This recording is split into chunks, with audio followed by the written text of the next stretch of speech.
आपल्या वनामध्ये बिबटे पोसून ठेवलेले आहे। अनेक ठिकाणी प्रायव्हेट वनामध्ये मोठ्या प्रमाणात बिबट्यांचं पालनपोषण सुरू आहे। ज्या ठिकाणी वन ताराच्या माध्यमातून अंबानी परिवाराने अनेक प्राण्यांना संरक्षण दिलेलं आहे। आज तुम्ही घराघरामध्ये जर पाहिलं, देशातून परदेशातून मोठमोठ्या प्रकारचे कुत्रे, जे खतरनाक जातीचे कुत्रे आपण घरामध्ये पोसतो, त्यापेक्षा जर बिबट्याचं लहानपणापासून पालनपोषण केलं तर मला असं वाटतं बिबटेसुद्धा सुरक्षित राहतील, माणसंसुद्धा सुरक्षित राहतील आणि मोठ्या प्रमाणात हे नसबंदी वगैरे करायची गरज पडणार नाही।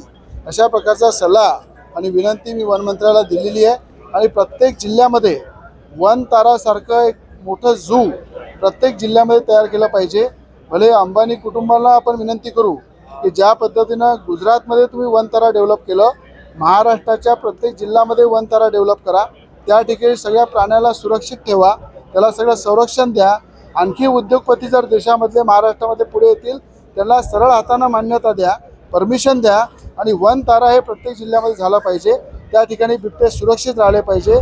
आणि जर या पद्धतीनं बिबट्याला पाळण्याची जर मान्यता मिळाली तर सगळ्यात आधी 2 बिबटे रवी राणा पोसायला तयार आहे। त्याचं पूर्ण पालनपोषण, त्याचा पूर्ण खर्च आणि त्याला चांगल्या प्रकारे संरक्षण देणं एक आमदार म्हणून एक या ठिकाणी रवी राणा केव्हाही करायला तयार आहे। मग सरकारला विनंती केलेली आहे मी की पाळीव प्राण्याचा दर्जा पण द्या आणि बिबट्याला पोसण्याची सगळ्यांना जे उत्सुक आहे, जे त्याचं पालनपोषण करू शकतात त्यांना मान्यता द्या। सरकारने राबवली पाहिजे असं नाही वाटत तुम्हाला?